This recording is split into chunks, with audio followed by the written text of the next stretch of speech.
மூன்றாவது ஸ்லோகம். ஸ்ரீ பகவானுவாச்ச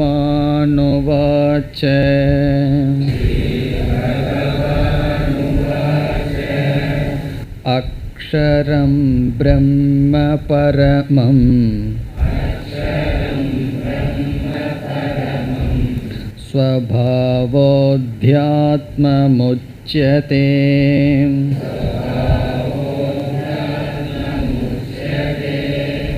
பூதபாவோத்பவகரஹ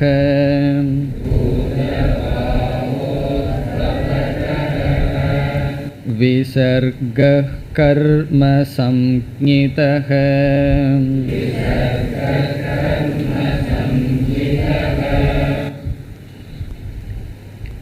ஏழாவது அத்தியாயத்தின் இறுதியில் 7 சொற்களை பகவான் கூறி இவைகளினுடைய தத்துவத்தை ஞானி அறிகின்றான் என்று சொன்னார். பிறகு 8வது அத்தியாயத்தின் ஆரம்பத்தில் அந்த 7 சொற்களையும் பகவான் கூறிய வரிசைப்படி அர்ஜுனன் கூறி இவைகளினுடைய பொருள் என்ன என்று கேட்கின்றான். சென்ற வகுப்பில் அர்ஜுனனுடைய கேள்வியை பார்த்தோம். கிம் தத் பிரம்ம, முதல் சொல் பிரம்ம என்றால் என்ன. இரண்டாவது கிம் தத் பிரம்ம அத்தியாத்மம், அத்தியாத்மம் என்பது என்ன. பிறகு கர்ம என்ற சொல்லில் என்ன குறிப்பிடப்படுகின்றது. நான்காவது அதிபூதம் என்றால் என்ன. ஐந்தாவது அதிதெய்வம். ஆறாவது அதியக்ஞக. ஏழாவது மரண காலத்தில் உங்களை நினைப்பது என்பது பற்றி விளக்கம். மரண காலே கதம் ஞேயக, உபாசகர்களால் மரண காலத்தில் உங்களை நினைத்து உயிரை விடுவதனுடைய விளக்கம் தேவை. இவ்விதம் அர்ஜுனன் கேட்டான். இனி பகவானுடைய பதிலுக்கு வருகின்றோம். 3வது ஸ்லோகத்தில் முதல் கேள்வி பிரம்ம என்றால் என்ன என்பது. அதற்கு பகவான் பதில் சொல்கின்றார். முதல் 6 கேள்விகளுக்கு ஒரே ஒரு வார்த்தையில், ஒவ்வொரு கேள்விக்கும் ஒவ்வொரு வார்த்தையாக 2 ஸ்லோகத்தில் பதிலை கூற இருக்கின்றார் பகவான். இப்பொழுது முதல் கேள்விக்கு பகவான் சொல்கின்ற பதிலுக்கு வருகின்றோம். அக்ஷரம் பிரம்ம பரமம். பிரம்ம என்றால் என்ன என்பது கேள்வி. அதற்கு பகவானுடைய பதில் பரமம் அக்ஷரம் பிரம்ம. பரமம் என்றால் மேலான, அக்ஷரம் என்றால் அழியாதது, அழியாத தத்துவம் பிரம்ம. அக்ஷரம் என்ற சொல்லுக்கு 2 பொருள். ந க்ஷரதி இது அக்ஷரம், எது அழியாததோ அது அக்ஷரம். இரண்டாவது பொருள் அஷ்ணுதே சர்வம் இது அக்ஷரம், எது அனைத்தையும் வியாபிக்கின்றதோ அது அக்ஷரம். அஷ்ணுதே என்றால் வியாப்னோதி, வியாபிக்கின்றதோ. எது அனைத்தையும் வியாபித்திருக்கின்றதோ அதற்கு அக்ஷரம் என்றும், எது அழியாததோ அதற்கு அக்ஷரம் என்றும் பெயர். பிறகு அழியாதது என்பதற்கு பகவான் பரமம் என்ற வார்த்தையும் பயன்படுத்தியுள்ளார். மேலானது, நிரதிசயம். பரமம் என்றால் அதற்கு மேலானது எதுவும் இல்லை, அப்படிப்பட்ட தத்துவம். மேலான அழியாததுதான் பிரம்ம. இது பகவானுடைய பதில். எழுத்துக்கும் சமஸ்கிருதத்தில் அக்ஷரம் என்று சொல்லப்படும். இங்கு எழுத்து என்ற பொருள் அல்ல, ந க்ஷரதி அழியாதது என்பது பொருள். பிரம்ம என்ற சொல்லுக்கு 5 பொருள்கள் சாஸ்திரத்தில் இருக்கின்றது. முதல் பொருள் வேதக. சில சமயத்தில் வேதத்தை பிரம்ம என்று அழைக்கப்படும். பிறகு ஓங்காரத்துக்கும் பிரம்ம என்று ஒரு பெயர் இருக்கிறது. ஓங்காரத்தையும் பிரம்ம என்று சொல்லப்படும். மூன்றாவதாக பிராமண ஜாதியை பிரம்ம என்று சில சமயங்களில் கூறப்படும். பிராமண க்ஷத்ரிய வைஷ்ய சூத்ரன் என்று இருக்கின்ற வரிசையில் பிராமண ஜாதியையும் பிரம்ம என்று சொல்லப்படும். ஆகவே பிரம்ம என்ற சொல்லுக்கு வேதம், ஓங்காரம், பிராமண ஜாதி, பிறகு ஈஸ்வரனையும் பிரம்ம என்று சொல்லப்படும். சகுணம் பிரம்ம அல்லது ஈஸ்வரன், மாயையுடன் கூடிய அழியாத பரம்பொருளுக்கும் பிரம்ம என்று சொல்லப்படும். அது 4வது பொருள். பிறகு கடைசி பொருள் நிர்குணம் பிரம்ம. ஈஸ்வரன்கிறது சகுணம் ரூபமான தத்துவம், நிர்குண ரூபமான தத்துவம். அதைத்தான் சாஸ்திரம் சத்தியம் ஞானம் அனந்தம் பிரம்ம என்று வர்ணிக்கும். இந்த 5 பொருள்களில் இங்கு பகவான் கொடுத்த பொருள் 5வது பொருள் நிர்குணம் பிரம்ம, சத்தியம் ஞானம் அனந்தம் பிரம்ம. இவைகளை எப்படி பார்க்கணும்? இந்த 7 தத்துவத்தை ஞானியானவன் அறிந்திருக்கின்றான் என்று பகவான் கூறியிருக்கின்றார். ஆகவே ஞானி அறிந்திருக்கின்ற பிரம்ம எப்படிப்பட்டது என்றால், இங்கு சொல்லப்படுகின்ற அக்ஷரம் பரமம் அழியாத நிர்குண பிரம்மத்தை ஞானி அறிந்திருக்கின்றான். இவ்விதம் பிரம்ம என்ற சொல்லுக்கு பல பொருள்கள் இருக்கின்றது. ஆகவே அர்ஜுனனுக்கு சந்தேகம் வருவது நியாயம். பிரம்மங்கிற சொல்லுக்கு ஒரே ஒரு பொருள் இருந்ததுன்னு வைத்துக்கொள்வோம், அர்ஜுனன் இந்த கேள்வியை கேட்க மாட்டான்.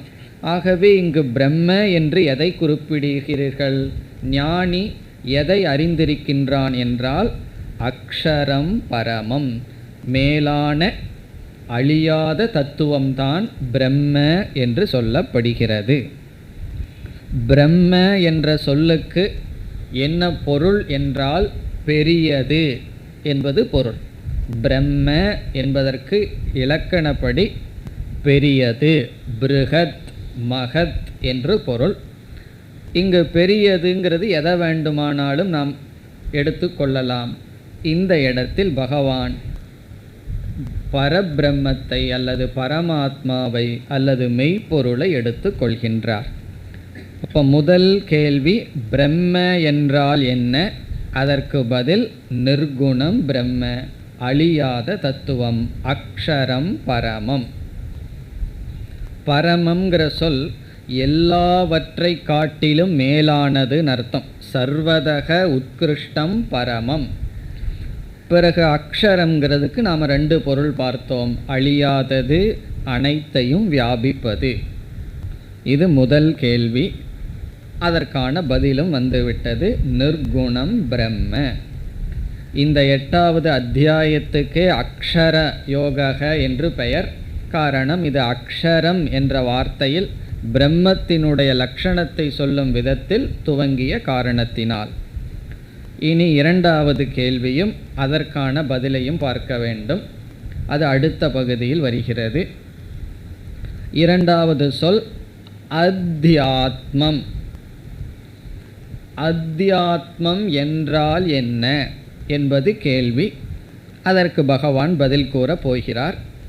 முதலில் அத்தியாத்மம் என்ற சொல்லுக்கு என்ன பொருள்னு பார்ப்போம்.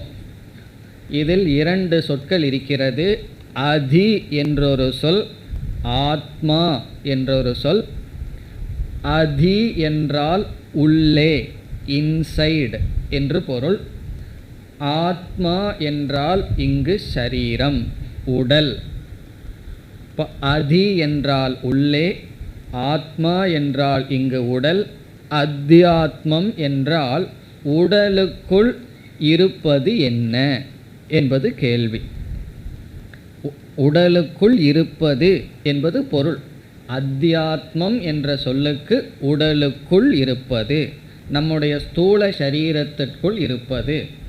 இப்போ ஆத்மானம் தேகம் அதிகிருத்திய தஸ்மின் அதிஷ்டானதயா திஷ்டதி இது அத்தியாத்மம்.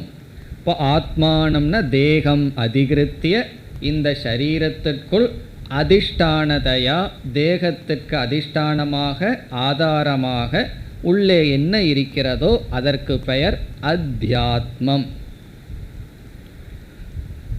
இந்த அத்தியாத்மம் என்ற சொல்லுக்கும் பல பொருள்கள் வரலாம். தேகத்துக்குள் மனம் இருக்கின்றது, தேகத்துக்குள் இந்திரியங்கள் இருக்கின்றன, இவ்விதம் பல பொருள்கள் வரலாம். ஆகவே இங்கு பகவான் அத்தியாத்மம் என்ற சொல்லுக்கு என்ன பொருள் கொடுக்கின்றார்? இதற்கு பதில் ஸ்வபாவக. அத்தியாத்மம் என்றால் என்ன? அதற்கு பகவானுடைய பதில் ஸ்வபாவக, ஸ்வபாவம். கேள்வியை விட பதிலும் புதிராகவே தான் பகவான் சொல்கிறார்.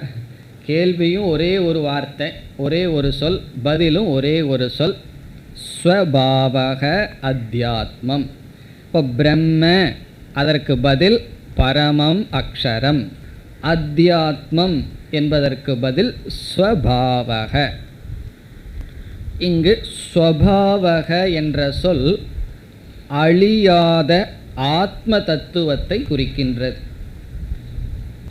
ஆகவே என்ன நம்ம புரிந்து கொள்ளலாம்? ஸ்வபாவக இஸ் ஈக்குவல் டு ஆத்மா, அழியாத ஆத்மா, துரிய ஆத்மா. காரணம் என்னவென்றால் இந்த உடலுக்கே ஆதாரமாக இருப்பது ஆத்மா. ஆகவே ஸ்வபாவக, ஸ்வகச்ச அசௌபாவகச்ச. ஸ்வகன தன்னுடைய சொரூபமாக அழியாததாக இருப்பது ஸ்வபாவம். ஸ்வபாவங்கிறதுக்கும் பல அர்த்தம் இருக்கும். ஒரு கோபம் வந்துட்டே இருக்கும், நம்ம என்ன சொல்லுவோம்?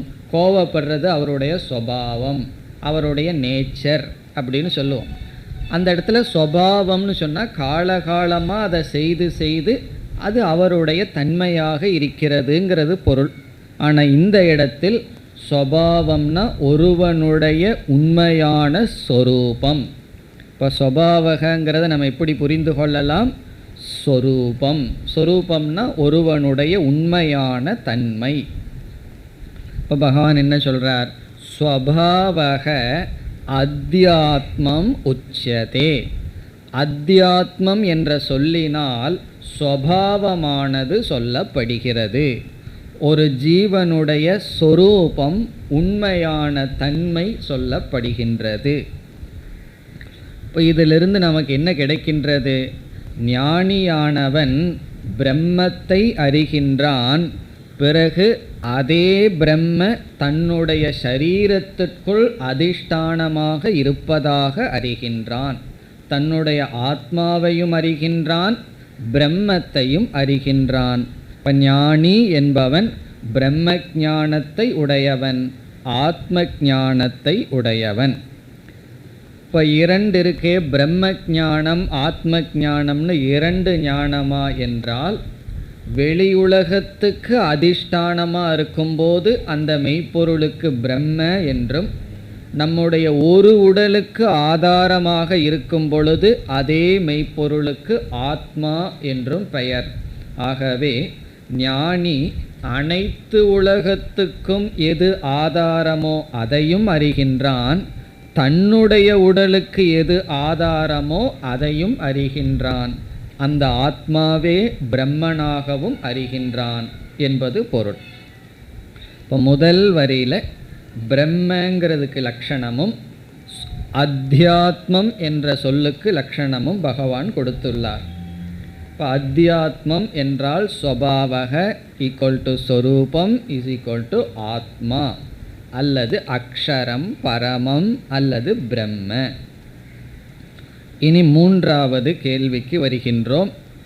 மூன்றாவது கேள்வி கர்ம என்றால் என்ன என்பது.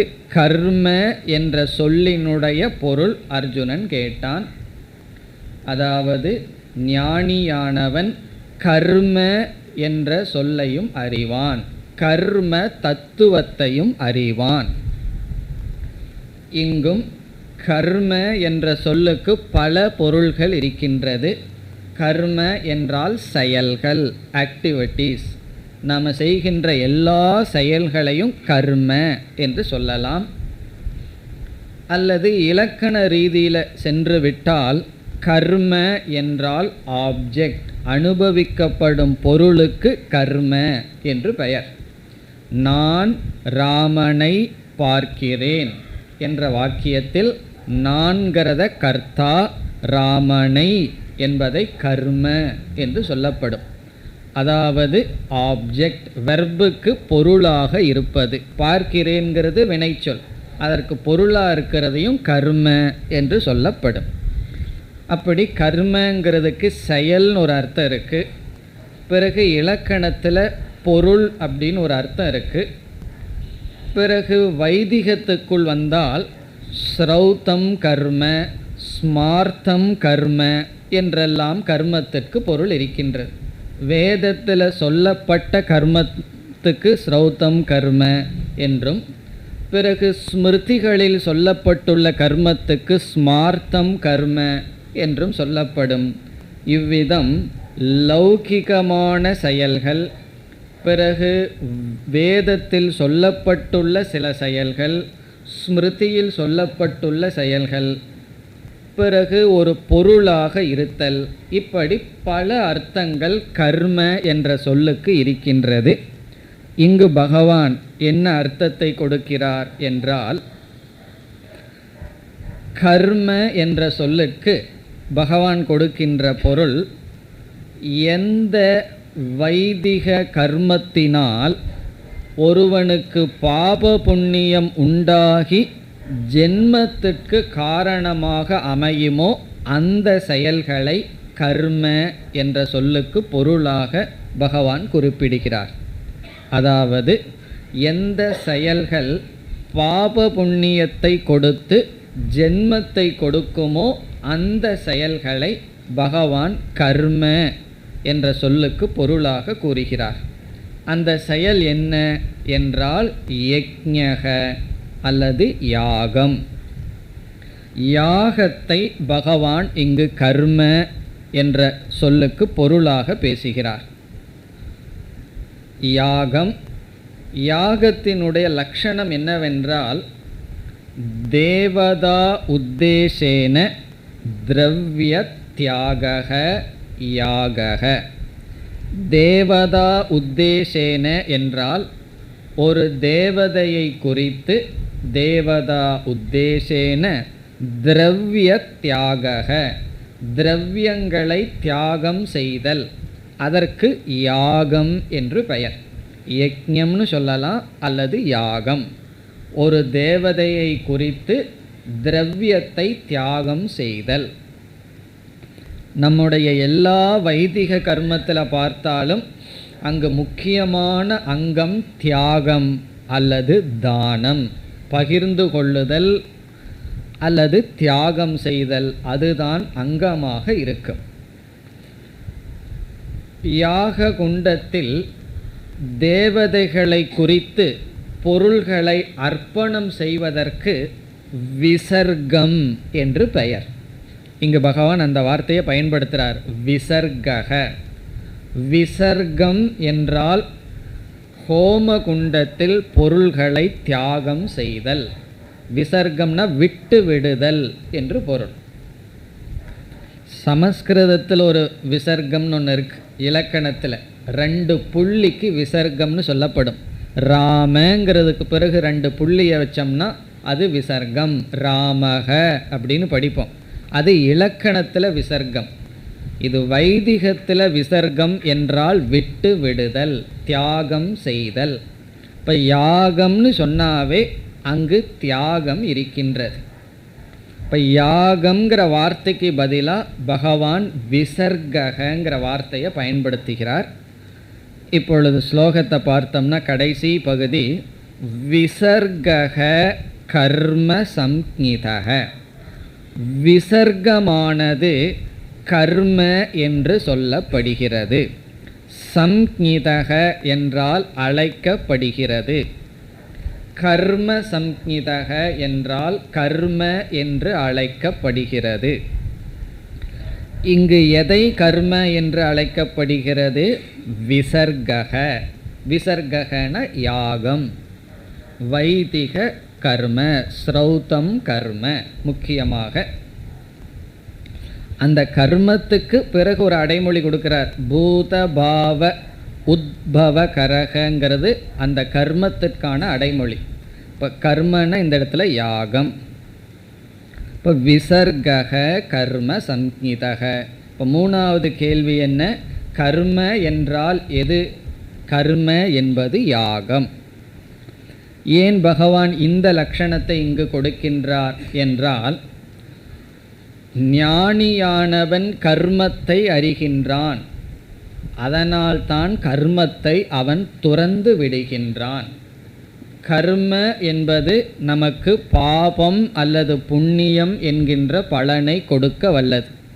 நாம் ஒரு கர்மத்தை செய்தோம் அப்படின்னா கண்டிப்பாக கர்த்தாவுக்கு பாவமும் புண்ணியமும் வரும். இப்போ ஒரு எஜமானன் ஒரு யாகத்தை செய்கின்றான். செய்கிறதெல்லாம் ரித்விக்குகள் தான் செய்கிறார்கள். புகையில் உட்காந்து கஷ்டப்பட்டுட்டு எஜமானன் வெளியே உட்காந்து வேடிக்கை பார்த்துட்டு இருக்கான். ஆனால் யாருக்கு புண்ணியம்னா, புண்ணியம் அந்த எஜமானனுக்கு தான். காரணம் என்ன? என்னைக்குமே கர்மமானது கர்த்தாவுக்கு தான் பலனை கொடுக்கும். அவர்களெல்லாம் வெறும் கருவிகள் தான். அவர்களுக்கு வேண்டிய பலனை கடைசியில் யாகம் முடிஞ்ச உடனே தட்சிணையில் எடுத்துக்கொண்டு சென்று விடுவார்கள். பலன் எஜமானனுக்குத்தான் வரும். ஆகவே ஞானிக்கு தெரிகிறது, எவ்வளவு காலம் நான் கர்த்தாவாக இருக்கின்றேனோ அவ்வளவு காலம் போக்தாவாகவும் இருந்தாக வேண்டும். ஆகவே கர்மத்தை சித்தசுத்திக்காக மட்டும் பயன்படுத்தி கர்மத்தை துறந்துவிட்டு ஞானத்துக்கு வந்து விடுகின்றான். ஆகவே அவன் கர்மத்தினுடைய தத்துவத்தையும் அறிவான்.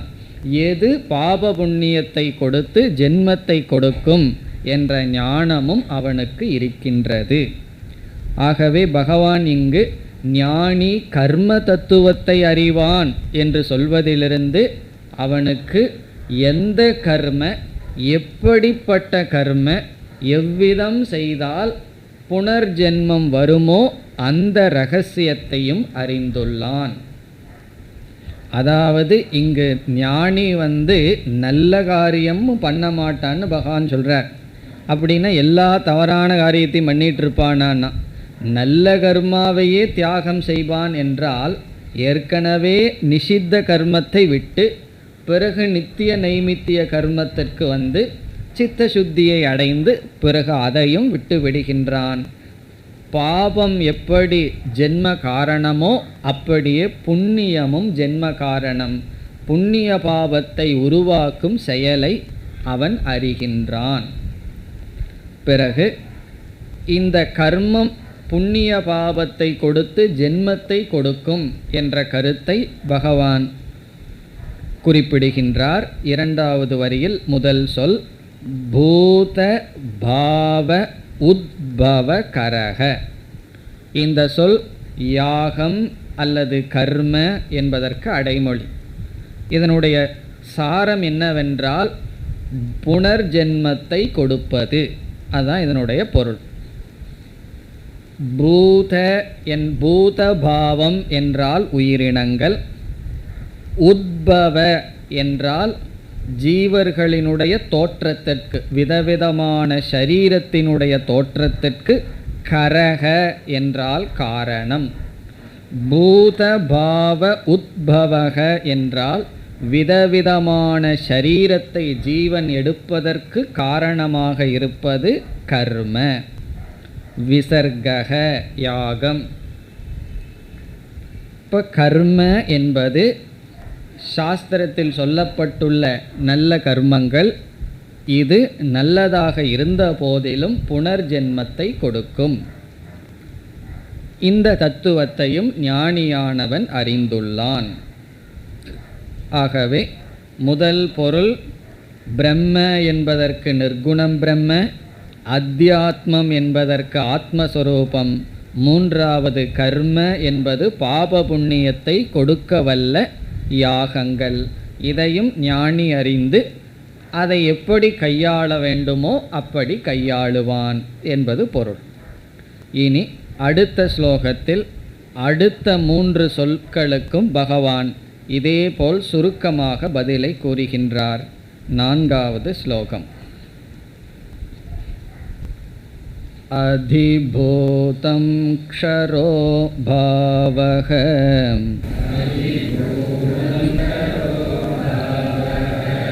புருஷஸ்சாதி தெய்வதம்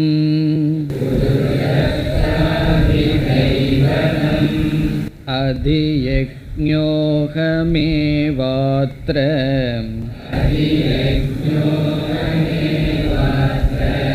தேகே தேகப்ருதாம் வர.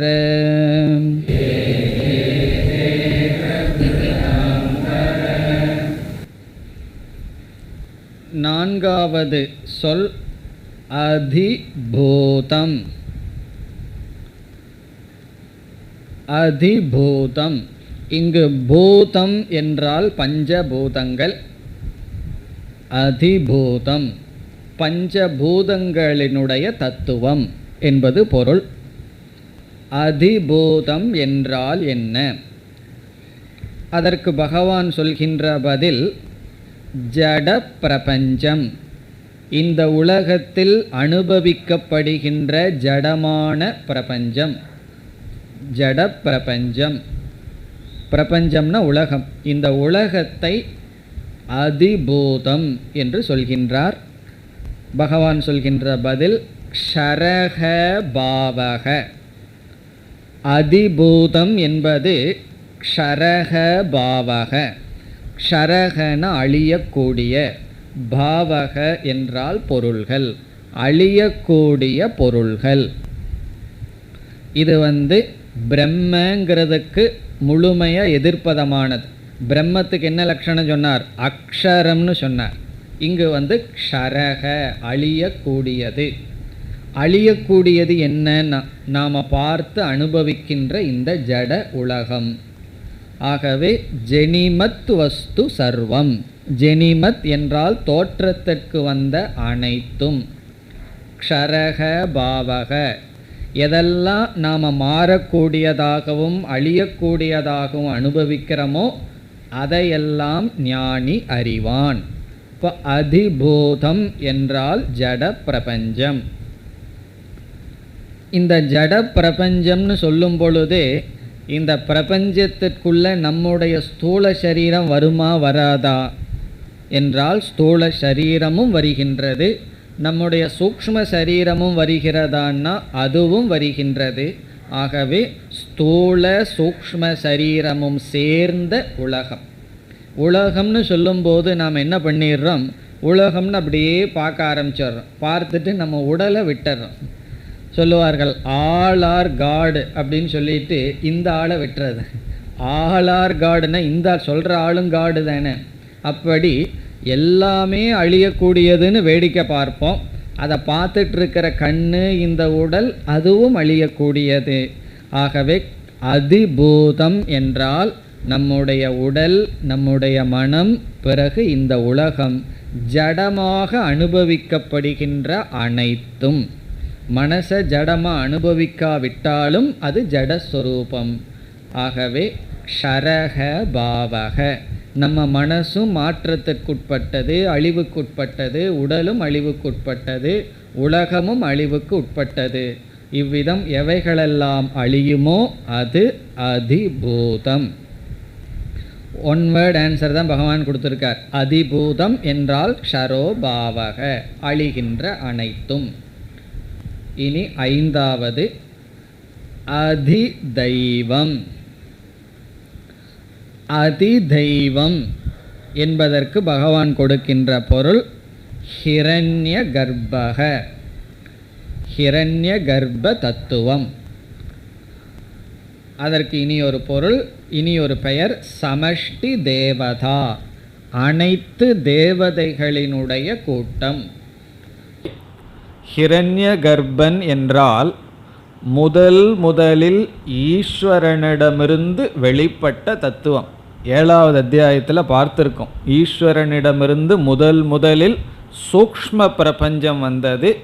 அந்த சூக்ஷ்ம பிரபஞ்சத்திற்கு அதிஷ்டான தேவதையாக இருக்கின்ற தத்துவம் ஹிரண்ய கர்ப்பன். ஸ்தூல பிரபஞ்சம் வந்ததற்கு பிறகு அதிஷ்டான தேவதையாக இருக்கின்ற தத்துவம் விராட்டுன்னு பார்த்தோம். அந்த ஹிரண்ய கர்ப்பணத்தான் அதிதெய்வம், எல்லா தேவதைகளினுடைய ஒட்டுமொத்தம் சேர்க்கை. அதற்கு பகவான் இங்கு புருஷக என்ற சொல்லில் குறிப்பிடுகிறார். அப்போ அதிதெய்வம் இஸ் ஈக்குவல் டு புருஷக. இங்கு புருஷன் என்றால் ஹிரண்ய கர்ப்பன். சமஷ்டி சூக்ஷ்ம சரீர அல்லது சூக்ஷ்ம பிரபஞ்ச அபிமானி தேவதா, அனைத்து சூக்ஷ்ம பிரபஞ்சங்களையும் அபிமானிக்கின்ற தேவதை, தேவதா தத்துவம். இப்போ சூரியன் சந்திரன் இந்த மாதிரியெல்லாம் இருக்குது. நம்முடைய ஒவ்வொரு இந்திரியங்களுக்கும் ஒவ்வொரு தேவதை இருக்குது. நம்ம மனசுக்கு ஒரு தேவதை, புத்திக்கு ஒரு தேவதை, கையிற்கு ஒரு தேவதை, கையின்னு சொன்னால் கர்மேந்திரியங்களுக்கு தேவதை. இப்படி எல்லா இந்திரியங்களுக்கும் தேவதை இருக்கின்றது. அந்த தேவதையினுடைய ஒட்டுமொத்த சொரூபம் புருஷக அதிதெய்வம். அந்த தத்துவத்தையும் அறிகின்றான் ஞானி. இனி 6வது அதியக்ஞக.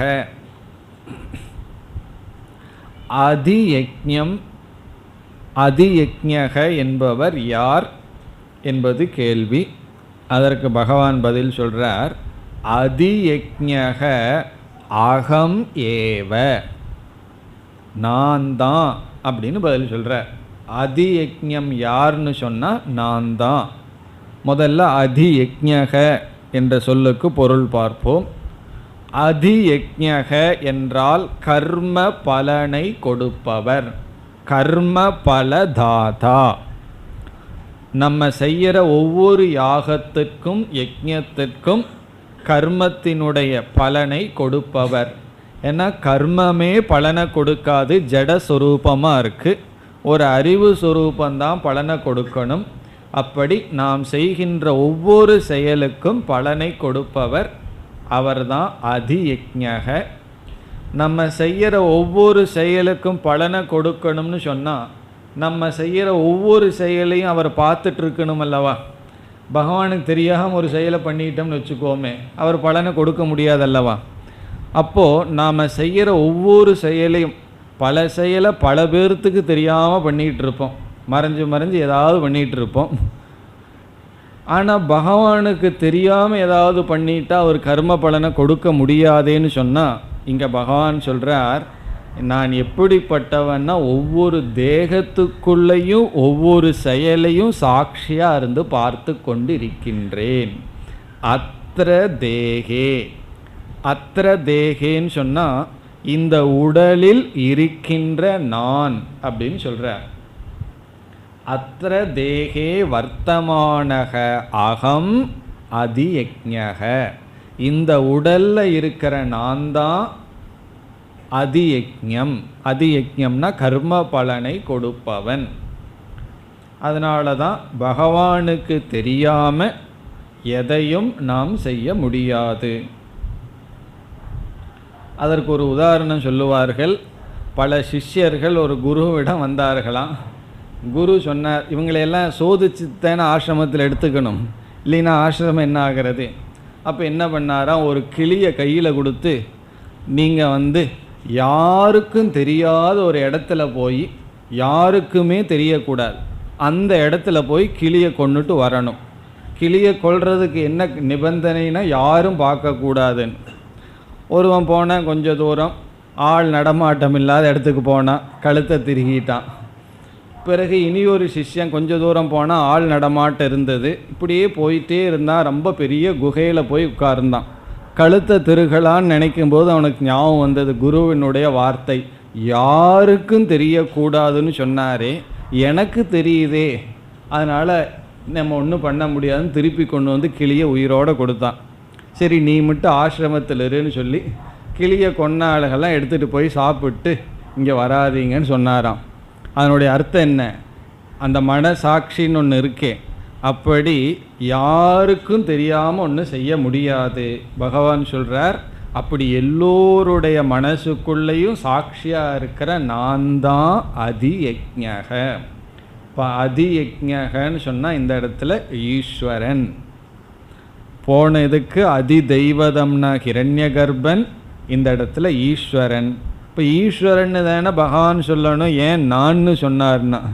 பகவான் சொல்லலாமே, வேற யாருன்னா சொல்ல முடியாது. பகவான் தன்னை ஈஸ்வரனாக பாவித்து பதில் சொல்கிறார், அகமேவ. இப்போ ஈஸ்வரனாக இருக்கிற நான் தான் ஒவ்வொரு சரீரத்துக்குள்ளேயும் இருந்து கொண்டு அவர்களுடைய கர்மத்தை எல்லாம் பார்த்து எப்போ என்ன பலனை கொடுக்கணுமோ அதை கொடுத்துட்ருக்கேன். இதை தெரிஞ்சதற்கு பிறகு நம்ம தத்துவம் பேசக்கூடாது.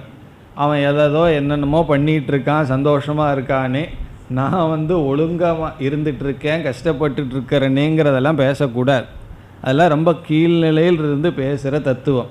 காரணம் என்னன்னா, பகவானுக்கு தெரியும் யாரை எப்போ எப்படி கர்ம பலனை கொடுக்கணும்னு சொல்லி. இப்போ அதியஜ்ஞக அகமேவ அத்திர தேகேன, இந்த உடலில் இருந்து கொண்டு இருக்கின்ற நான் தான் அதியஜ்ஞக, கர்ம பலனை கொடுத்து கொண்டிருக்கின்ற ஈஸ்வரன். அப்போ என்ன, ஞானி ஹிரண்ய கர்ப்ப தத்துவத்தை அறிகிறான், ஈஸ்வர தத்துவத்தை அறிகின்றான், பரபிரம்ம தத்துவத்தையும் அறிகின்றான், கர்மத்தை அறிகின்றான், அழிகின்ற பிரபஞ்சத்தை அறிகின்றான். இப்படி இவைகளையெல்லாம் ஞானி அறிகின்றான். அதியஜ்ஞக அகமேவ. பிறகு கடைசி சொல் அர்ஜுனனை அழைக்கின்ற சொல் தேகபிருதாம் வர. இது அர்ஜுனனை பார்த்து சொல்கின்ற சொல். வர என்றால் மேலானவன், தேகபிருதாம் தேகத்தை எடுத்தவர்களுக்குள் மேலானவனே என்று அழைக்கின்றார். தேகபிருத் என்றால் உடலை எடுத்தவன், தேகபிருதாம் உடலை எடுத்த ஜீவர்களுக்குள் மனிதர்களுக்குள் மேலானவன். இப்போ தேகபிருதாம் வர உயர்ந்தவனே அப்படின்னு அர்த்தம், மேலான ஹே அர்ஜுனா என்று அர்ஜுனனை பார்த்து இவ்விதம் கூறுகின்றார். இந்த 2 ஸ்லோகத்தில் 6 சொற்களுக்கான பதிலை சுருக்கமாக கூறிவிட்டார். இனி 7வது கேள்வி, அதற்கான பதிலை பகவான் கூற வருகின்றார். அடுத்த ஸ்லோகம். அந்த காலேச்ச மாமேவ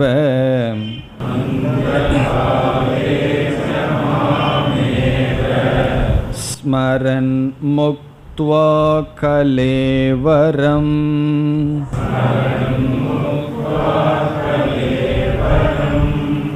யப் பிரயாதி சமத்பாவம்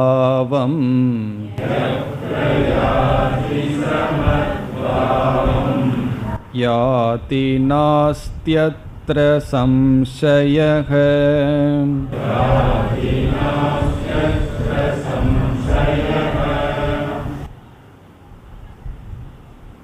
ஏழாவது கேள்வியானது உபாசனா நியமத்தை பற்றியது. உபாசனை செய்பவர்கள் கடைபிடிக்க வேண்டிய ஒரு நியமத்தை, ஒரு ஒழுக்கத்தை அல்லது ஒரு விரதத்தை பற்றியது ஏழாவது கேள்வி. அதற்கு விளக்கமாக பகவான் பதில் சொல்ல இருக்கின்றார். அதற்கு பிறகும் பகவான் உபாசனா சம்பந்தமான கருத்தையே இந்த அத்தியாயம் முழுவதும் பேச இருக்கின்றார். ஆகவே இதற்கு பிறகு ஏழாவது கேள்விக்கு பல ஸ்லோகங்களில் விளக்கமாக பதில் கூறி பிறகு உபாசனா சம்பந்தமான மற்ற கருத்துக்களையும் பகவான் பேச இருக்கின்றார். ஒரு உபாசகன் எப்படி பிரம்மலோகத்திற்கு போகின்றான், எந்த மார்க்கத்தின் வழியாக போகின்றான் என்றெல்லாம் பேச இருக்கின்றார். அர்ஜுனன் கேட்டான், பிரயாண காலத்தில் மரண காலத்தில் உபாசகர்கள் உங்களை நினைப்பது எப்படி, அதனுடைய தத்துவம் என்ன என்று கேட்டான். அந்த கால ஸ்மரணம் அல்லது பிரயாண கால ஸ்மரணம். இங்கே பிரயாணம்னு சொன்ன என்ன பொருள்? பிரயாணம்னா நம்மளுடைய இந்திரியங்களை எல்லாம் எடுத்துட்டு உடலிலிருந்து செய்கின்ற பிரயாணம். நம்ம எங்காவது ஒரு ஊர்லேருந்து இனியொரு ஊருக்கு பிரயாணம் பண்ணும்போதே எவ்வளவு ப்ரிப்பரேஷனோடு போகிறோம். பால்கார முதல் கொண்டு சொல்ல வேண்டியதெல்லாம் சொல்லி எவ்வளவு ப்ரிப்பரேஷன் செய்ய வேண்டியது இருக்குது.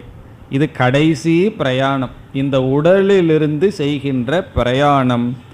அந்த காலத்தில் அந்த நேரத்தில் பகவானை பற்றி நினைப்பது பற்றி இங்கு பகவான் பேசுகிறார். இப்போ நம்ம ஏற்கனவே சென்ற வகுப்பில் பார்த்த கருத்தை ஞாபகம் வைத்து கொள்ள வேண்டும். இங்கு எப்படிப்பட்ட உபாசகன் பேசப்படுகின்றான், எப்படிப்பட்ட உபாசனையை பகவான் இங்கு பேசுகிறார் என்று பார்க்க வேண்டும். உபாசனைங்கிறதே மறந்துடுதே, பிறகு எப்படிப்பட்ட உபாசகன்னு பேசி என்ன பிரயோஜனம்னு கேட்கக்கூடாது. உபாசனைங்கிறதையும் பார்த்திருக்கோம். மானச வியாபாரம், தியானம். இப்போ யாகங்களெல்லாம் செய்கிறது உடலில் செய்கிற கர்மங்கள், மனசில் தேவதைகளையோ அல்லது ஈஸ்வரனையோ ஹிரண்ய கர்ப்பனையோ குறித்து செய்கின்ற தியானத்திற்கு உபாசனை. பலர் உபாசனையை எதற்காக செய்வார்கள்னா இகலோக பலனை அனுபவிக்கிறதுக்கு செய்வார்கள். இந்த லோகத்தில் உபாசனை செய்தால் நல்ல பலன், அதாவது புத்தியையும் மனசையும் அதிகமாக பயன்படுத்த நல்ல பலன் கிடைக்கும். உடலை மட்டும் பயன்படுத்தினா வெறும் லேபராக இருப்போம். புத்தியையும் மனசையும் பயன்படுத்தினோம்னு வச்சுக்குவோமே, அதிக பலன் நமக்கு கிடைக்கும். வாழ்க்கையும் அதிகமாக நல்லா இருக்கும். நல்லா இருக்குன்னு என்ன, அதிக சுகத்தை அனுபவிக்கலாம், மேலான நிலைக்கு செல்லலாம்.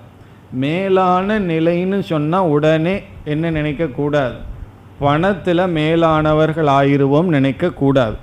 அவர் பணத்தில் ரொம்ப ஏழ்மையாக இருக்கலாம், ஆனால் அவருடைய வாழ்க்கை, அவருடைய இன்பம், மனதில் அனுபவிக்கப்படுகின்ற சுகம் உயர்ந்ததாக இருக்கும். அதனால் பல சாஸ்திரிகள், பெரிய பெரிய சமஸ்கிருத பண்டிதர்கள், காசியில் போய் பார்த்தா தெரியும். ஒரு யூனிவர்சிட்டி இன்றைக்கு இருக்குது. அந்த இடத்துல எல்லா விதமான பண்டிதர்கள் இருக்கிறார்கள். அவரவர்களுக்கு என்னென்ன சப்ஜெக்ட் வேணுமோ அதை போய் ஃப்ரீயாக படிச்சுட்டு வந்துக்கலாம்.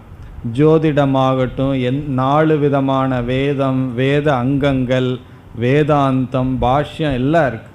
அந்த சாஸ்திரிகளையெல்லாம் பார்த்தோம்னு சொன்னால் கிழிஞ்ச துண்டை போட்டுட்டு போய் கிளாஸில் உட்காந்து எடுத்துகிட்டு இருப்பார்கள். அவ்வளவு ஏழ்மையாக இருப்பார்கள். காரணம் என்னென்னா, வர்ற ஸ்டூடெண்ட்ஸு 10 லட்சம் 20 லட்சம் டொனேஷன் கொடுத்துட்டு அதுக்குள்ளே வர்றதில்லை. 5 ரூபா கொடுத்துட்டு வரணுன்னா யாரும் வரமாட்டாங்க. அதனால் ஃப்ரீயாக வர்றது. ஆகவே அவர்கள் அப்படித்தான் இருப்பார்கள். ஆனால் அவர்கள் அனுபவிக்கின்ற இன்பம் இருக்கே, காரணம் என்ன, சாஸ்திர வினோதேன அவர்களுடைய காலம் நல்லா இருக்கும். மேலோட்டமாக பார்த்தா ஏதோ கஷ்டப்படுற மாதிரி தெரியும், ஆனால் உபாசனையினுடைய பலன் என்றும் உயர்ந்தது. பிறகு பலர் உபாசனையை இந்த லோகத்தில் இருக்கிற சுகத்துக்கு பயன்படுத்துவார்கள். அவர்களை பற்றி இனிமேல் நாம் பேசப்போவதில்லை. பிறகு சில உபாசகர்கள் இருக்கிறார்கள். அவர்கள் ஒரு காலத்தில் நல்ல பூஜை செய்து தியானம் பண்ணி சகஸ்ரநாமங்களை எல்லாம் மனசுக்குள்ளே எல்லாம் சான் பண்ணி ஏதோ புண்ணிய வசத்தில் வேதாந்த விசாரத்திற்கு விடுவார்கள். எப்போ? இந்த ஜென்மத்திலேயே. பிறகு ஞான யோகத்தை செய்து, ஞான யோகத்தை செய்தால் மட்டும் போதாது, அதனுடைய பலனை அடைந்து விடுவார்கள். இப்போ என்னன்னா, உபாசனையினுடைய பலனை இந்த ஜென்மத்திலேயே அடைஞ்சு மோட்சத்திற்கு வந்து விடுவார்கள். நம்மெல்லாம் இந்த லிஸ்ட்டில் சேரணும். இந்த உபாசனையெல்லாம் என்ன பலன்னா, விசாரத்துக்கு வந்து விசாரத்தினுடைய பலனை அனுபவித்து ஞானத்தை அடைஞ்சு இந்த ஜென்மத்திலேயே மோட்சத்தை அடைதல். பிறகு வேறு சில உபாசகர்கள் இருக்கிறார்கள். அவர்கள் நன்கு உபாசனை செய்து கொண்டு இருப்பார்கள். ஆனால் ஏதோ ஒரு தடையின் காரணமாக ஞானத்திற்கு வரமாட்டார்கள். உபாசகர்களாகவே இருந்து உயிரை விடுவார்கள். இந்த உபாசகர்கள் நிஷ்காமமாகத்தான் செய்திருப்பார்கள். ஓரளவுக்கு இவர்களுக்கு வைராகியம் இருந்திருக்கும். ஆனால் இவர்களினால் ஞானத்திற்கு வருகின்ற அளவுக்கு மனப்பக்குவம் இல்லாமல் இருந்திருக்கும். ஏதோ சில தடைகள். அவர்கள் இறந்து விட்டார்கள். அவர்கள் இறந்ததற்கு பிறகு எங்கு செல்வார்கள் என்பதை பற்றி இனிமேல் பார்க்க போகின்றோம். இப்போ இகலோக சுகத்தை விரும்புகின்ற உபாசகர்களை பற்றி விசாரம் இல்லை. உபாசனை செஞ்சு வேதாந்தத்திற்கு இந்த ஜென்மத்திலேயே வந்தவர்களை பற்றியும் இனிமேல் நாம் பேசப்போவதில்லை. பிறகு உபாசனை செய்து இகலோக பலனையும் விரும்பாமல் ஞானத்தையும் அடையாமல் அவர்கள் ஓரளவுக்கு தர்மமான வாழ்க்கையும் வாழ்ந்து கடைசி காலத்தில் இறந்து அவர்களுடைய நிலை என்ன, அதை பற்றிய விசாரம்தான் இந்த அத்தியாயத்தில் வர இருக்கின்றது. அதனால் இந்த அத்தியாயம் எனக்குன்னு சொல்லக்கூடாது. இந்த அத்தியாயம் நமக்கல்ல அப்படின்னு புரிஞ்சுக்கணும். எதற்கு பகவான் சொல்கிறாருன்னா, இப்படி ஒன்று இருக்குது அப்படிங்கிறதையும் பகவான் நமக்கு காட்டுகின்றார். இனி 9வது அத்தியாயத்துக்குள்ளே போனோம்னா தான் நம்முடைய கீதையினுடைய அந்த ட்ரெண்டை பிடிப்போம். 7லிருந்து நம்ம 9ற்கு போகணும். 8வது அத்தியாயம் சில விஷயங்களை நமக்கு போதிக்கின்றது. இப்போ இந்த உபாசகர்கள் பிரம்மலோகத்திற்கு செல்வார்கள். அங்கு வைராகியத்துடன் இருந்து கிரம முக்தியை அடைவார்கள்னு நம்ம பார்த்திருக்கின்றோம். இப்படிப்பட்ட உபாசகர்கள் பிரம்மலோகத்திற்கு அல்லது ஈஸ்வரனிடம் செல்ல வேண்டும் என்றால் அவர்களுக்கு பல நியமங்கள் இருக்கின்றது. நிதித்தியாசனத்தில் நியமங்கள் எல்லாம் குறைவு. எப்படி வேணாலும் உட்கார்ந்துட்டு பண்ணலாம், எந்த நேரம் எந்த இடத்துல வேணாலும் பண்ணலாம். ஆனால் உபாசனைக்கு அப்படியல்ல, நியமங்கள் பல இருக்கின்றது. இதில் பல நியமங்களை பற்றி பகவான் பேச இருக்கின்றார். அதில் ஒரு முக்கியமான நியமம் என்னவென்றால், மரண காலத்தில் உபாசிய தேவதையை நினைத்து உடலை விடுதல். மரணம் வரும் பொழுது மரண காலத்தில் நம்ம மனசில் என்ன நிறைஞ்சிருக்கணும்னா, உபாசிய தேவதையை, எந்த ஈஸ்வரனை உபாசனை பண்ணணுமோ அந்த தேவதையினுடைய எண்ணத்தில் தான் உயிரை விட வேண்டும். அதுதான் நிபந்தனை. அப்படி உயிரை விடலை, வேற எதையாவது நினச்சிட்டு விட்டோம் அப்படின்னா என்ன ஆகும்னு அடுத்த ஸ்லோகத்தில் பகவான் சொல்ல போகிறார். அங்கு விளக்கமாக பார்க்கலாம். இப்போ ஒரு நியமம் என்னவென்றால், கடைசி காலத்தில் மரண காலத்தில் மரணப்படுக்கையில் இருக்கும் பொழுது ஈஸ்வர ஸ்மரணத்தில் அவன் உயிரை விட வேண்டும். அதனால தான் யாராவது மரணப்படுக்கையில் இருந்தால் நம்ம போய் நான் மாமா வந்திருக்கேன், மச்சான் வந்திருக்கேன், அடையாளம் தெரியுதான்னெல்லாம் பேசிகிட்டு இருக்கக்கூடாது. அவருக்கு தெரிஞ்சதுன்னா உடனே என்ன நினைப்பார் தெரியுமோ, நீ என்கிட்ட 100 ரூபா வாங்கிட்டு கொடுக்காமல் இருக்கிறியன்னு நினைப்பார். குரோதம்தான் வரும் அந்த நேரத்தில். அதனால் அந்த நேரத்தில் நான் யாருன்னு, அதில் இவருக்கு ஒரு பெருமை. இந்த நேரத்துலேயும் என்னை நினச்சிட்டார், அது ஒரு பெருமை. எல்லா இடத்துலையும் அந்த ஈகோ அகங்காரம் தான் விளையாடிட்டுருக்கு. ஒருவன் சாக கிடக்கிறார், அவரிடத்துல போய் 4 பேர்த்துக்கு முன்னாடி பெருமையை அடைஞ்சிக்கிறதுக்கு மனசு இயங்குது. அப்படியெல்லாம் இருக்காமல், அதனால தான் பகவானுடைய நாமத்தை சொல்லணும். அதனால தான் ரூமெல்லாம் பகவானுடைய ஃபோட்டோவை மாட்டி வைக்கணும். ஏன்னா ஏதாவது பார்த்துட்டு இருந்து வேறு ஏதாவது ஃபோட்டோ இருந்து நாய் பூனை அந்த ஃபோட்டோவை மாட்டி வச்சு அதை பார்த்துட்டு போனார்னா அது நல்லதல்ல.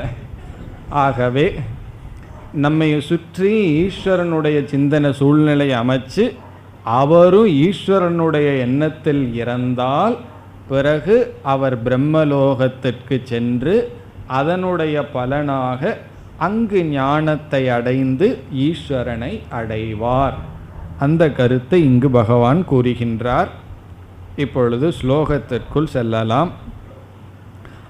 அந்த காலே, அந்த காலம் என்றால் கடைசி காலம், மரண காலம். அந்த காலேச்ச மாம் ஏவ, மாம் என்றால் என்னையே. பகவான் ஒரு வார்த்தையை பயன்படுத்தியிருக்கார், ஏவ, என்னைத்தான். மாம் ஏவ, என்னையே, ஸ்மரன், நினைத்து கொண்டு. கடைசி காலத்தில் என்னையே நினைத்து கொண்டு முக்துவா கலேவரம். கலேவரம் சொன்னால் ஸ்தூல சரீரம், நம்முடைய உடல். முக்துவா விட்டு விட்டு, உடலை விட்டு விட்டு, மரண காலத்தில் இறக்கின்ற தருவாயில் அவன் உபாசகனாகவே இருந்துட்டுருக்கான். கடைசி நேரத்திலையும் என்ன செய்யணும்? இறக்கின்ற தருவாயில் என்னை நினைத்து கொண்டு உடலை விட்டு ஸ்மரன், மாம் ஸ்மரன் கலேவரம் முக்துவா யக பிரயாதி. இரண்டாவது வரியில் யார் செல்கிறார்களோ, யக என்றால் யார், பிரயாதி பயணத்தை மேற்கொள்கிறார்களோ, உடலை விட்டு போகிறார்களோ. அந்த உடலை விட்டு போறவனை ஜீவன்னு சொல்கிறோம். சூக்ஷ்ம சரீரமானது உடலிலிருந்து போகிறது. தமிழில் உயிர்னு சொல்லுவோம். ஆத்மாங்கிறது எங்கும் போவதில்லை, அது எல்லா இடத்துலையும் இருக்கு. இந்த சூக்ஷ்ம சரீரம் ஜீவன், சிதாபாசத்துடன் கூடியவன். யக பிரயாதி, எவன் செல்கின்றானோ, சக அவன், மத்பாவம் என்னுடைய தன்மையை, என்னை, என்னுடைய சொரூபத்தை, யாதி அடைகின்றான். யக பிரயாதி, எவன் செல்கின்றானோ அவன் என் தன்மையை அடைகின்றான். நாஸ்தி அத்ர சம்சயக. சம்சயக அத்ர இந்த விஷயத்தில் சந்தேகமானது நாஸ்தி கிடையாது. சந்தேகம் வேண்டான்னு பகவான் சொல்றார். இந்த விஷயத்தில், அத்திரன்னு இந்த விஷயத்தில், ஒரு உபாசகன் பகவானையே நினைச்சிட்டு இறந்தால் பகவானையே அடைதல் என்கின்ற விஷயத்தில் சம்சயக சந்தேகமானது நாஸ்தி இல்லை. அப்படின்னா என்ன? சந்தேகப்படக்கூடாது. காரணம் என்ன? இறந்ததற்கு பிறகு என்ன நடக்குதுங்கிற விஷயம் நம்முடைய அனுபவத்தில் கிடையாது. இது நம்பிக்கைக்குரிய விஷயம்தான். எந்த விதமான விஞ்ஞானத்திலையும் இதை கண்டுபிடிக்க முடியாது. ஆகவே பகவானை நினச்சிட்டு இறந்தால் பகவானையே அடைவாங்கிறது வெறும் நம்பிக்கை தான் சொன்னால் பகவான் நம்பு அப்படின்னு சொல்கிறார். இது நம்பிக்கை தான், நான் உனக்கு நிரூபிச்செல்லாம் காட்ட மாட்டேன், இதை நீ நம்பித்தான் ஆக வேண்டும். இதில் சந்தேகம் கொள்ளாதே. நாஸ்தி அத்திர சம்சயக. எந்த விஷயத்தில் சம்சயம் கிடையாது? கடவுளை நினச்சிட்டு போகிறவன் கடவுளையே அடைவான்கிற விஷயத்தில் சந்தேகம் இல்லை. இப்போ இந்த இடத்துல யார் கடைசி காலத்தில் இறைவனை நினைத்து கொண்டு செல்கிறார்களோ அவர்கள் இறைவனையே அடைவார்கள்னு சொன்னார். எப்படி என்பதையும் பகவான் விளக்கப் போகிறார். எப்படி பகவான் அடைய போகிறார்? அவன் ஜீவன் முக்தனாக இருந்து போயிருந்தான்னா உடனே பகவான் அடைஞ்சிருவான், பகவான் சொரூபமாக இருப்பான். ஆனால் உபாசகனை பற்றி இங்கு பேசுவதனால் அவன் எப்படி பகவானை அடைவான்? பிரம்மலோகத்திற்கு செல்வான். அந்த பகவான் இருக்கிற லோகத்திற்கு சென்று பிறகு அங்கு அவன் ஞானத்தை அடைந்து பிறகு பகவானுடைய சொரூபத்தை அடைவான். இங்கு நிர்குண பிரம்மத்தை பற்றி பேச்சல்ல. நிர்குண பிரம்மத்தை அடைஞ்சவனுக்கு பயணங்கிறதெல்லாம் ஒன்றும் கிடையாது. அவன் உடலை விட்டவுடன் பிரம்மஸ்வரூபமாக இருப்பான். ஆனால் சகுண உபாசகன் கிரமமாக பிரம்மலோகத்திற்கு சென்று பிறகு பிரம்மத்தை அடைகின்றான் ஞானத்தின் மூலமாக என்று புரிந்து கொள்ள வேண்டும். அடுத்த ஸ்லோகம். யம் யம் வாபி ஸ்மரன் பாவம்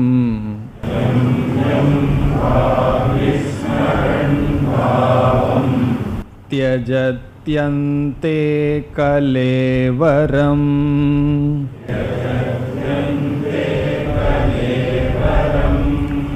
தம் தமேவைதி கௌந்தேய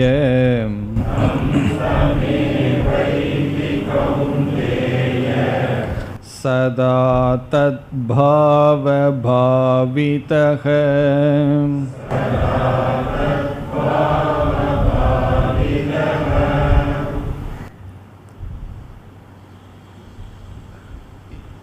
இந்த ஸ்லோகத்தில் பகவான் பொதுவான ஒரு நியமத்தை கூறுகின்றார்.